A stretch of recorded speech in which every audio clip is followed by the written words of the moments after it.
का यदि स्पर्श हो जाता है, तुलसी जी का नाम कीर्तन किया जाता है, तुलसी जी को प्रणाम किया जाता है, तुलसी जी का वृक्ष लगाया जाता है, तुलसी जी को जल अर्पित किया जाता है और तुलसी दल से नित्य भगवत सेवा की जाए, बहुत जल्दी श्री कृष्ण प्रसन्न हो जाते हैं। प्रतिदिन जो तुलसी जी की भक्ति करता है, तुलसी का पौधा रोप करके तुलसी जी का सिंचन करना, तुलसी जी को तिलक लगाना, तुलसी जी को माला पहनाना, तुलसी जी की परिक्रमा करना, तुलसी जी को प्रणाम करना, वो कोटि सहस्त्र युगों तक ऐसा महान सुकृत होता है कि भगवान श्री कृष्ण के नित्य समीप रहता है जो तुलसी जी की सेवा करता है। जब तक मनुष्य की लगाई हुई तुलसी की शाखा प्रशाखा, बीज, पुष्प, सुंदर दल से तुलसी जी सुशोभित होती है, तब तक हजारों कल्पों में श्री हरिधाम में रहते हुए उसका कभी पुण्य नष्ट नहीं होता। जैसे एक दिन 1000 कल्प, 2 दिन 2000 कल्प, वो भगवान के नित्य धाम में महान सुकृत के बल से भगवत धाम में रहेगा, जो तुलसी जी का पक्का मान लीजिए।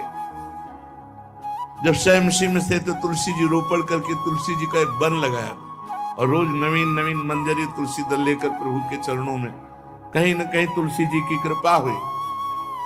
वृंदावन, ये वृंदा अधिष्ठात्री देवी वृंदावन की है, इनकी कृपा के बिना हे चंद्रादने संपूर्ण पत्रों और पुष्पों को जो उतार करके सम्मान पूर्वक पहले प्रार्थना करनी चाहिए, हे वृंदा देवी, हे तुलसी जी, भगवान श्री हरि की पूजा के लिए या प्रियाजू की पूजा के लिए हम आपके कुछ मंजरी, कुछ दल लेकर के सेवा करना चाहते हैं, आप कृपा करके मुझे दीजिए। और फिर उतार दें, ऐसे नोचना नहीं, बहुत सम्मान से, बहुत प्यार से, तो तुलसी जी प्रसन्न होती हैं। जो मनुष्य तुलसी दल से श्री हरि की पूजा करता है, कोई भी पाप उसका स्पर्श नहीं कर सकता। पूर्व में किया हुआ कोई भी पाप उसको दंड नहीं मिलेगा, जो तुलसी जी की आराधना नित्य करता है। अब इतना जल भी ना चढ़ा दे, तुम्हारे पुण्य हो जाए और तुलसी जी अंतर ध्यान, अनुकूल जल, जैसे मान लो गमले पे हैं तो इतना बड़ा तांबे का रोज उससे अब भर के लोटा चढ़ा दोगे, 2-4 दिन में अंतर ध्यान हो जाएंगे तुलसी जी। बहुत विवेक से जरूरत है, मतलब भारी पुण्य होगा। अब इतना बड़ा लोटा रोज जल चढ़ाओगे तो 2-4 दिन में पीली होके अंतर ध्यान हो जाएंगे। इतना जल, अनुकूल जल चाहिए। एक तांबे का छोटा सा लिया, ऐसे रोज डालो, उसमें कोई फर्क नहीं, और गमला उठाकर धूप में विराजमान करो। सेवा का मतलब क्या है? जो तुलसी जी को जल अर्पित करके तुलसी जी की सेवा करता है, हरि चिंतन करता, कभी कोई पाप उसका स्पर्श नहीं कर सकता। 100 भार सोना, 400 भार चांदी,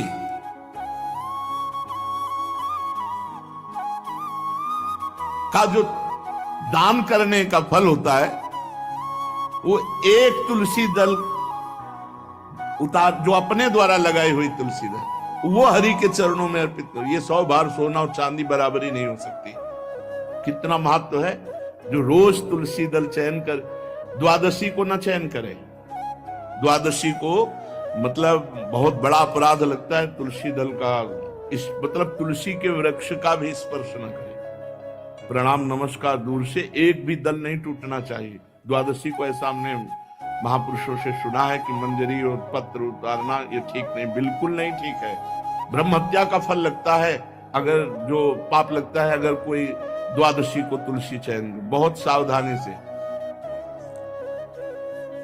जिसके घर में तुलसी का बगीचा होता है, कई पौधे होते हैं, उसको कहीं तीर्थ जाने की जरूरत नहीं, उसका घर तीर्थ है जिसके घर में तुलसी के पौधे हैं।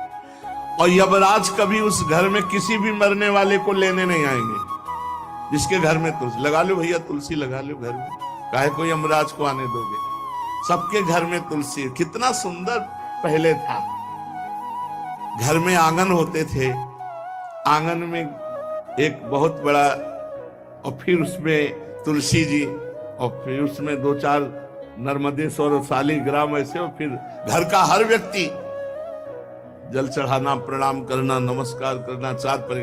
कितनी पवित्र पद्धतियां हमारी थी।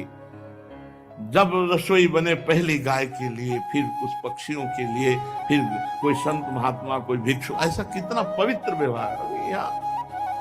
यहाँ जैसे हमने देखा है, ये रसोई बन रही ना, तो धुआं नहीं खत्म होने पाता, वो ही सब अपवित्र किए हुए हैं, राक्षसी बुद्धि आती चली जा रही। तुलसी जी, ये भागवती को वस्तु है। हमें लगता है बालकनी तो होती ही, बढ़िया बालकनी में एक ऐसा उठाने धरने वाला स्टैंड लोहे का रखो कि तुलसी जी को विराजमान कर दो।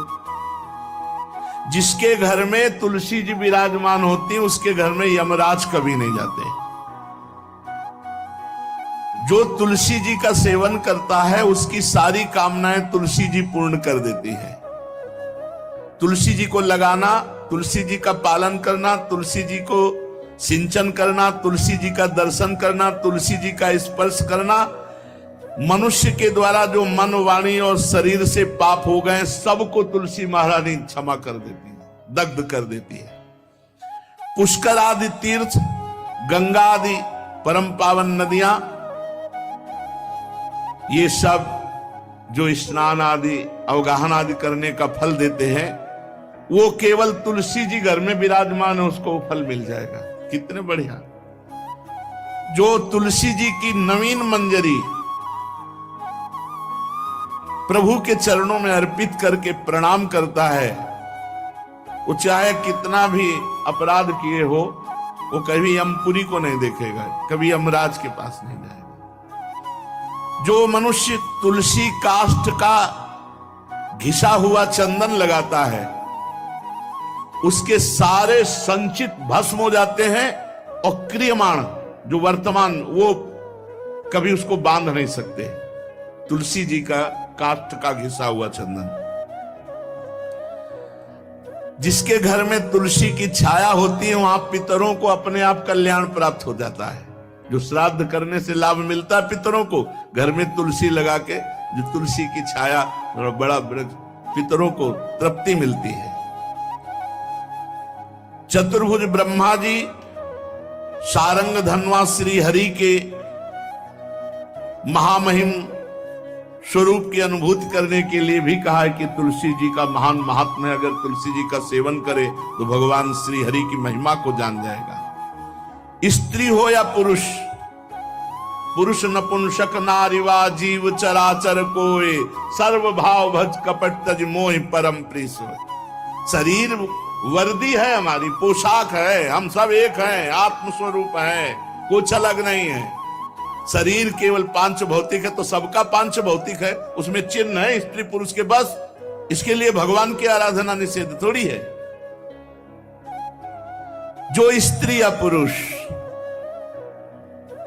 श्री तुलसी जी के काष्ठ के मन के बना के, जैसे छोटी कंठी या बड़ी माला धारण करता है, श्री कृष्ण उसके बस में हो जाते हैं। यह है तुलसी जी की महिमा। परम सुहाग श्री कृष्ण मिल जाते हैं, और कौन सी हमें उपलब्धि चाहिए। हे गोप नंदिनी,